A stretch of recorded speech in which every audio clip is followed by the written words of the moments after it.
more than just a view, more than just a two-dimensional landscape. There are so many lessons and ways to explore Grand Canyon. It is a laboratory. It is a virtual classroom. The diversity here is unparalleled.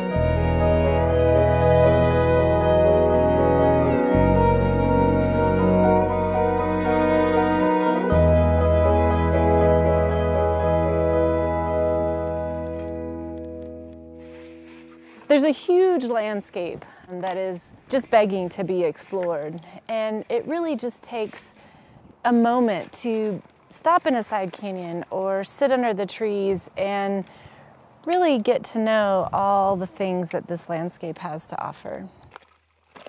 It really does start to put things in perspective, I think, for a lot of people. You suddenly feel quite small, and your problems seem quite small as you're standing here on the edge of the canyon, because there's just so much to try to take in.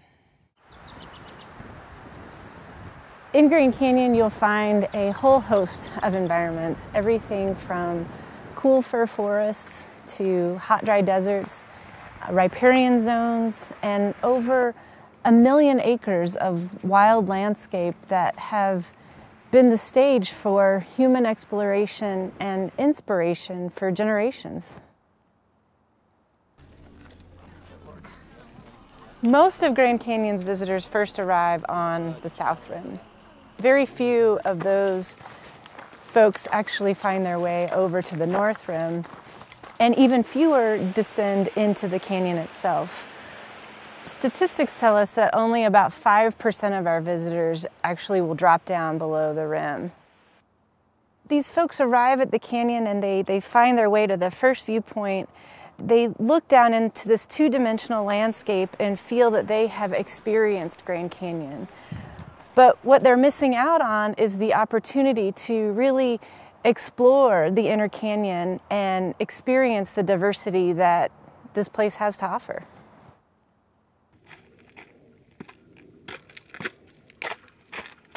This park has a broad elevational change. So as you descend into the canyon, for every 1,000 feet, you actually gain 3 to 5 degrees Fahrenheit. So at the river's edge, the temperature can be 15 to 25 degrees warmer than on the South Rim. You leave behind the forests, which are more typical of the rim environments, and you enter into a landscape filled with blackbrush and cacti, plants that are more typical of and adapted to a desert environment. Traveling further into the inner canyon, you arrive at the Colorado River, and along its edge, you will find a very critical riparian habitat that extends the length of the river itself.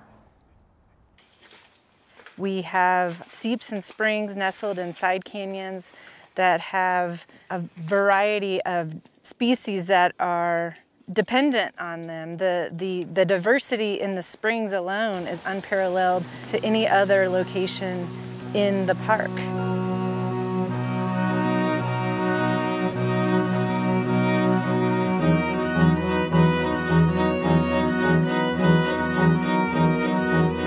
Almost 94% of the park is proposed wilderness.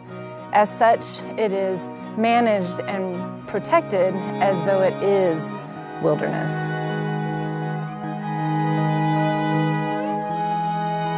In Grand Canyon's wilderness, you won't find cars. It's a roadless area where natural quiet is protected.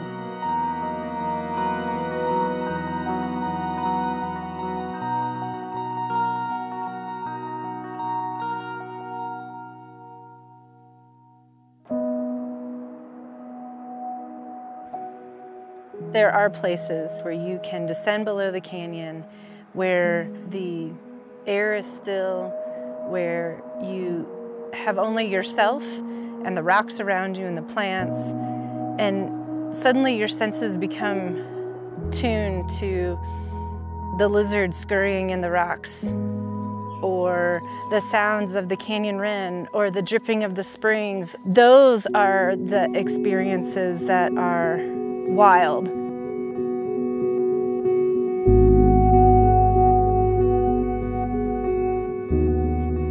Evidence of human life in Grand Canyon extends back thousands of years. Some of our first explorers arrived on the rim, peered down into the canyon as so many people do today, but they saw it as an impassable chasm. They saw it as lifeless, undesirable, a place that no one would ever visit intentionally.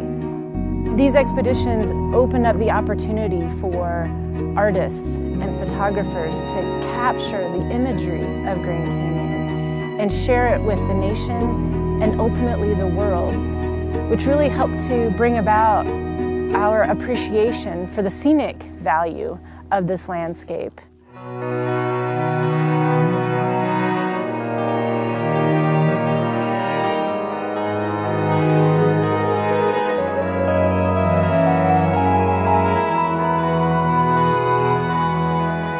Most importantly, what the Grand Canyon has to teach all of us is to slow down, to take it all in, to get to know what is beyond the reaches of the road and look deep within the canyon itself and find that sense of discovery in yourself and that sense of wildness in this place.